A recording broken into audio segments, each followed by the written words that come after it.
ದಿನೇ ದಿನೇ ರಂಗೇರ್ತಾ ಇದೆ ಚನ್ನಪಟ್ಟಣ ಬೈ ಎಲೆಕ್ಷನ್ ವಾರ್. ಘಟಾನುಘಟಿ ಒಕ್ಕಲಿಗ ನಾಯಕರ ನಡುವೆ ಜಿದ್ದಾಜಿದ್ದಿನ ಕದನವಾಗ್ತಾ ಇದೆ. ಡಿಸಿಎಂ ಡಿಕೆಶಿಯಿಂದ ಚನ್ನಪಟ್ಟಣವನ್ನ ಗೆಲ್ಲೋಕೆ ಜನಸ್ಪಂದನ ಕಾರ್ಯಕ್ರಮವನ್ನ ಹಮ್ಮಿಕೊಳ್ಳಲಾದ್ರೆ ಜನರ ಸಮಸ್ಯೆಯನ್ನ ಆಲಿಸುವಂತ ಮೂಲಕ ವಿಶ್ವಾಸವನ್ನ ಗಳಿಸುವಂತ ಪ್ರಯತ್ನ ಆಗ್ತಾ ಇದೆ. ಇನ್ನೊಂದು ಕಡೆಯಲ್ಲಿ ಮಂಡ್ಯದಲ್ಲಿ ಕೇಂದ್ರ ಸಚಿವ ಕುಮಾರಸ್ವಾಮಿ ಜನತಾ ದರ್ಶನ ಕಾರ್ಯಕ್ರಮವನ್ನ ನಡೆಸ್ತಾ ಇದ್ದಾರೆ.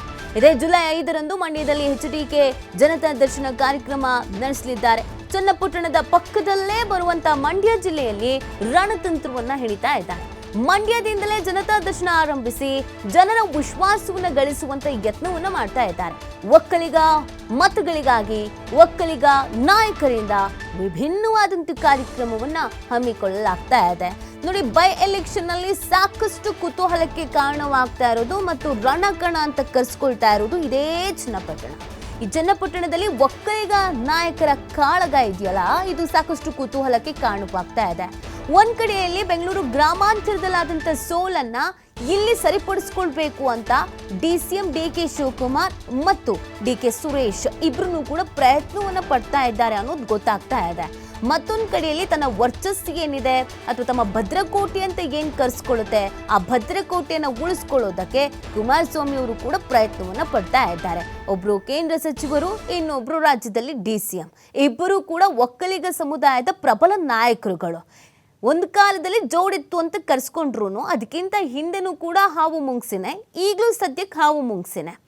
ಇಬ್ರು ಕೂಡ ತಮ್ಮ ವರ್ಚಸ್ಸನ್ನ ಹೆಚ್ಚು ಮಾಡಿಕೊಳ್ಳುವಂತ ನಿಟ್ಟಿನಲ್ಲಿ ಮತ್ತು ತಮ್ಮ ಈ ಶಕ್ತಿಯನ್ನ ಪ್ರದರ್ಶನ ಮಾಡುವಂತ ನಿಟ್ಟಿನಲ್ಲಿ ಸಾಕಷ್ಟು ಪ್ರಯತ್ನವನ್ನ ಮಾಡ್ತಾ ಇದ್ದಾರೆ. ಬಟ್ ಜನ ಯಾರ ಕೈ ಹಿಡಿತಾರೆ, ಕ್ಷೇತ್ರ ಯಾರ ಪಾಲಾಗತ್ತೆ ಅನ್ನೋದು ಸಾಕಷ್ಟು ಕುತೂಹಲಕ್ಕೆ ಕಾರಣವಾಗ್ತಾ ಇದೆ. ಚನ್ನಪಟ್ಟಣ ಕುಮಾರಸ್ವಾಮಿ ಅವರ ನೆಲೆ ಅಂತ ಕರೆಯಲಾಗ್ತಿತ್ತು, ತವರು ಅಂತ ಕರೆಯಲಾಗ್ತಿತ್ತು, ಭದ್ರಕೋಟೆ ಅಂತ ಕರೆಯಲಾಗ್ತಾ ಇತ್ತು. ಅಲ್ಲೇ ಅವರನ್ನ ಸೋಲಿಸ್ಬೇಕು ಅಂತ ಪ್ರತಿಷ್ಠೀಕರಣವಾಗಿ ಡಿಕೆ ಶಿವಕುಮಾರ್ ಅವರು ತೆಗೆದುಕೊಂಡಿದ್ದಾರೆ. ಕಾರಣ, ಬೆಂಗಳೂರು ಗ್ರಾಮಾಂತರದಲ್ಲಿ ಪ್ರಬಲ ಕ್ಷೇತ್ರ ಅಥವಾ ಕಾಂಗ್ರೆಸ್ನ ಪ್ರಬಲ ಕ್ಷೇತ್ರ ಅಥವಾ ಡಿಕೆ ಬ್ರದರ್ಸ್ ಅವರ ಭದ್ರಕೋಟೆ ಅಂತ ಕರೆಸ್ಕೊಳ್ತಾ ಇದ್ದಂಥ ಆ ಭಾಗದಲ್ಲಿಗೆ JDS ಮತ್ತು ಬಿಜೆಪಿ ಸ್ಟ್ರಾಟಜಿ ಮಾಡಿ ಅವರನ್ನು ಸೋಲಿಸಿದೆ. ಸೊ ಈಗ ಪೆಟ್ಟು ತಿಂದ ಹುಲಿಗಳಂತಾಗ್ಬಿಟ್ಟಿದ್ದಾರೆ ಡಿಕೆ ಬ್ರದರ್ಸು.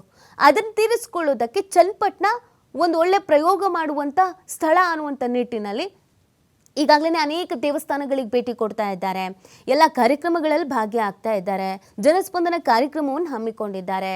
ಅಲ್ಲಿನ ಜನರನ್ನ ಹೇಗೆ ತನ್ನತ್ತ ಸೆಳ್ಕೊಳ್ಬೇಕು ಅನ್ನುವಂಥ ನಿಟ್ಟಿನಲ್ಲಿ ಅಲ್ಲಿ ಸಾಕಷ್ಟು ಪ್ರಯತ್ನಗಳನ್ನು ಮಾಡ್ತಾ ಇದ್ದಾರೆ. ಒಟ್ಟಿನಲ್ಲಿ ಇಬ್ಬರು ಒಕ್ಕಲಿಗ ನಾಯಕರು ಒಂದು ಕ್ಷೇತ್ರಕ್ಕಾಗಿ ಕಾಳಗವನ್ನು ನಡೆಸ್ತಾ ಇದ್ದಾರೆ. ಇಬ್ಬರು ಕೂಡ ಪ್ರತಿಷ್ಠೆಯಾಗಿ ತೆಗೆದುಕೊಂಡಿದ್ದಾರೆ. ಇನ್ನೊಂದು ಕಡೆಯಲ್ಲಿ ಪಕ್ಷ ಅಂತ ನೋಡ್ತಾ ಬಂದಾಗ ಕಾಂಗ್ರೆಸ್ ಈ ಬಾರಿ ಎಷ್ಟು ಕಡೆ ಬೈ ಎಲೆಕ್ಷನ್ ಇದೆಯೋ ಅಷ್ಟೂ ಕಡೆ ನಾವು ಗೆಲ್ಲೇಬೇಕು ಅಂತ ಪ್ಲಾನ್ ಮಾಡ್ಕೊಳ್ತಾ ಇದ್ದಾರೆ. ಇನ್ನೊಂದು ಕಡೆಯಲ್ಲಿ ಮೈತ್ರಿ ನಾಯಕರು ಕೂಡ ನಾವು ಯಾವುದೇ ಕಾರಣಕ್ಕೂ ಬಿಟ್ಕೊಡೋ ಮಾತೇ ಇಲ್ಲ, ಯಾರೇ ಎಲೆಕ್ಷನಿಗೆ ನಿಂತರೂ ಕೂಡ ನಾವು ಈಗ ಎಲ್ಲೆಲ್ಲಿ ಗೆದ್ದಿದ್ದೀವೋ ಅಲ್ಲಿ ಮತ್ತು ಗೆದ್ದೇ ಗೆಲ್ತೀವಿ ಅಥವಾ ಎಲ್ಲೂ ಕೂಡ ಸೋಲೋ ಮಾತೇ ಇಲ್ಲ ಅಂತ ಸ್ಟ್ರಾಟಜಿಗಳನ್ನು ಮಾಡ್ಕೊಳ್ತಾ ಇದ್ದಾರೆ. ಸೊ ಹಾಗಾಗಿ ಒಂದು ಕಡೆ ಮೈತ್ರಿ ಪಕ್ಷವು ಕೂಡ ಇದನ್ನು ಬಹಳ ಸೀರಿಯಸ್ ಆಗಿ ತೆಗೆದುಕೊಂಡಿದೆ. ಇನ್ನೊಂದು ಕಡೆಯಲ್ಲಿ ಒಕ್ಕಲಿಗ ನಾಯಕರು ಅಂತ ಕರೆಸ್ಕೊಳ್ಳುವಂಥ ಇಬ್ಬರು ಕೂಡ ಇದನ್ನು ಪ್ರತಿಷ್ಠೆಯ ಕಣವಾಗಿ ತೆಗೆದುಕೊಂಡಿದ್ದಾರೆ. ಸೊ ಇದು ಎಷ್ಟರ ಮಟ್ಟಿಗೆ ಸ್ಟ್ರಾಟಜಿಗಳು, ಯಾರ ಸ್ಟ್ರಾಟಜಿ ವರ್ಕೌಟ್ ಆಗುತ್ತೆ ಅನ್ನೋದು ಸಾಕಷ್ಟು ಕುತೂಹಲಕ್ಕೆ ಕಾರಣವಾಗ್ತಾ ಇದೆ. ಡಿಕೆ ಸುರೇಶ್ ಅವರು ಕೂಡ ನಿನ್ನೆ ಸಿದ್ದರಾಮಯ್ಯನವರನ್ನ ಭೇಟಿಯಾಗಿದ್ರು. ಏನು ಮಾತಾಡಿದ್ರು, ನಾನೇ ನಿಂತ್ಕೊಳ್ತೀನಿ ಅಂತ ಹೇಳಿದ್ರ ಅಥವಾ ನಾನು ನಿಂತ್ಕೊಳ್ಳಲ್ಲ ಅಂತ ಹೇಳಿದ್ರ, ಏನು ಪ್ಲಾನ್ ಮಾಡ್ಕೊಳ್ತಾ ಇದ್ದಾರೆ, ಇದೆಲ್ಲವೂ ಕೂಡ ಸಾಕಷ್ಟು ಕುತೂಹಲಕ್ಕೆ ಕಾರಣವಾಗ್ತಾ ಇದೆ.